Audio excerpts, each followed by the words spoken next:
Hey, this is Heidi Dawson. If you love all things health and wellness and style of any kind, hang out here with me each week. I'm obsessed with never-ending improvement, and it's all in an effort to help each one of us live a wildly successful lifestyle.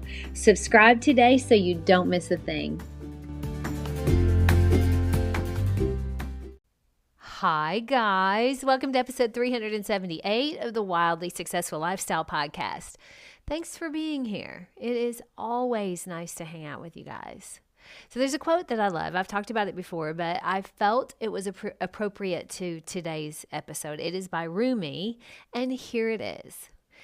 Yesterday I was clever, so I wanted to change the world. Today I am wise, so I'm changing myself. It really applies this week. I think you'll see that. All right, our precious new neighbors moved in, and they're figuring out the lay of the land. And at one point, my neighbor said, "Hey, I noticed the spotlight from the house next to us is pointed directly at your windows. Does that bother you? Have you talked to them about it?" And I laughed because I think I did an entire episode on this, but I laughed about it and I said, at first it did. And no, we did not talk to them about it. We just took care of it on our end by getting window treatments, and now it's no longer a problem. So I thought that was a perfect example of changing yourself as opposed to trying to change the world, handling things on our end, so to speak. Whenever it's possible, handle things on your end. It makes life really peaceful. When you require everyone else to change or do something different so that you feel better, well, that's the ego at work. I did an episode, number 375, and the title was There You Go, Walking Your Monkey Again. If you haven't listened, give it a go. But I find myself more and more able to catch when I'm beginning to let my monkey brain, the one that creates all the problems for all of us, I'm noticing it more and able to neutralize it more. Funny enough, a video I happened upon on YouTube was about the monkey brain, and someone at a seminar said, I didn't come here for this. I didn't come here for this monkey business. He was hoping to find relief from his thoughts. And the presenter asked, well, can you be at peace when the monkey business is there, when the monkey won't go away? And by the way, who's supporting the monkey? Who's feeding it? What does it thrive on? Without the food, the monkey won't stay around. So where's the food and where is he getting it from? He proceeded to say the main monkey food is personal identity.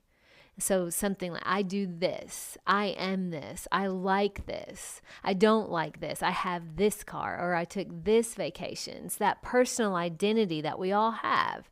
And this is the main food we feed the monkey brain. He then told a story of how he lived in London years ago, and London has always been a famous tourist city, but one of the main attractions at the time was Trafalgar Square. Now, the big thing was having your picture made with the pigeons. There were so many pigeons because the locals had made a business of selling a little box of corn to tourists so that they could put the corn on their head or their shoulder, and the pigeon would land and eat, and you'd have your picture made with this pigeon. But it became a really big problem for cleanliness, as you can imagine. So finally, the government made a law where you no longer could feed the pigeons. You could actually get arrested for feeding them. Now, you couldn't hurt them or yell at them or anything, but you could not feed them. Well, within 2 weeks, the pigeons were gone. Now, one or two would pop in here and there to see if there were any leftovers, but quickly they went away because there was no one to feed them. Do you get that? We all have our own inner guidance system, our true self, and we also have our ego, which is our personal identity. If we could just let go of constantly trying to feed our ego, we could slow things down. We need our ego to survive and thrive, but it gets us in trouble when it starts running the show. Someone sent me a message about that episode 375, and they said, I realize I just want my kids to be happy, but I also realize I want them to be happy in the way that I want them to be happy. Her version of happy. But that's a beautiful acknowledgement. Just knowing that allows her to observe the thoughts and decisions that she makes based on that knowing. I mean, is she allowing herself to love them and let them be exactly who they are? Or do they need to sort of be what she hopes they would be in order for her to feel good and also in order for her to think they're happy? It's a good question that comes from the awareness of that thought in the first place. Our ego is our personal identity, how we identify. When we look at the world through the filter of that identity, the world becomes pretty small.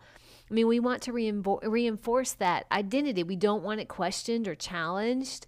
The ego isn't our true self. It's usually the messages we've picked up along the way from our parents or our teachers or religion, maybe our personal likes and dislikes or our friends. So much goes into creating our personal identity or our ego. And so many of our decisions are based on that identity, big and small, big decisions and small decisions we make from our ego. This past weekend, my mom baked cookies for our trip to Fall Creek Falls. She baked two kinds. One I requested, and the other is kind of a family favorite. So I requested chocolate oatmeal cookies. The no-bake kind, they're my kryptonite, let's just say it. But once a year, I will request them from her. I think I've actually talked about them on episodes before. But the other type of cookie is Mrs. Fields cookies, which I can take or leave. Now, my husband Eric, on the other hand, he is a cookie monster. But he doesn't care for the no-bake cookies. He usually won't even eat one. I don't understand that for 1 minute. I don't understand how that's possible. And I try to understand it, but I just don't, because to me, that is the only cookie in the world I can't resist. So surely everyone else must at least kind of like it too. And I do try to get him to just eat one, because surely he's mistaken. I mean, he will not, though. And he is just certain he doesn't want one and will not even try one again, because he knows it's just not for him. He could take it or leave it, just like I could the other kind. But we do this so much, though, with our friends and family. In order to find happiness, you need to be like me, because that's what makes me happy. So, of course, it's going to make you happy, too. I mean, that's the ego needing to be validated and confirmed. Molly and I bought a shirt a few years ago in Fall Creek Falls that we love. Now, my mom and dad this past weekend were looking for a shirt too, and they were at the same store where we got ours. And so I ran over and I showed them the one that we got. And I said, "You're going to love it. It's so soft, and look how cute it is." To which my mom said, "I don't want that t-shirt." But my dad felt it and looked at it. He goes, "Yeah, I really like that. That's the one I want to get," which made me really happy. And I also thought, well, in my mind, I didn't say it out loud, but I thought, well, my mom doesn't have good taste in t-shirts anyway. You see, this is the ego. And I 100% was aware of it as I'm showing them this shirt. It was so interesting to be able to observe my thoughts in real time. I knew what I was doing. Our ego, our personal identity, is attached to everything we do. If we allow ourselves to see that and we observe it in real time, we can start noticing the judgments we make of ourselves and others when we're feeding that ego, or when we're living and working from our ego. I mean, we're self-centered beings, and without awareness, we can create a lot of drama and chaos in our life without knowing it. My friend acknowledging that the happiness she wanted for her kids was the one she envisioned, not the one they envisioned. That's a lot of awareness. Me watching myself in real time, thinking my mom has bad taste because she doesn't like the shirt I like. It's a good thing to notice, because that's ego-driven. I mean, why can't my mom like something other than me and also have good taste? She can. And she does, of course. But being the observer of our thoughts allows us to understand why we do the things we do. It also shows up as why we treat people the way we treat them. My mom likes to quote scripture to me, and I notice myself feeling kind of irritated and rolling my eyes internally. I don't do it externally. But then I turn around and I proceed to tell her what she should eat and what she shouldn't eat. See, the ego always wants to think that you're right and everyone else is wrong. But the true self knows you're both right. You both can be right.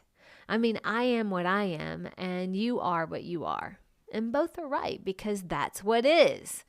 That's the journey we're meant to take. And if something isn't right for me, it is me that has to figure that out. The more someone else pushes their agenda on me, the further I dig in. Kind of like Eric with the no-bake cookies. At one point, I literally begged him to try one again, but he wouldn't even try it, probably because I was being so annoying about it.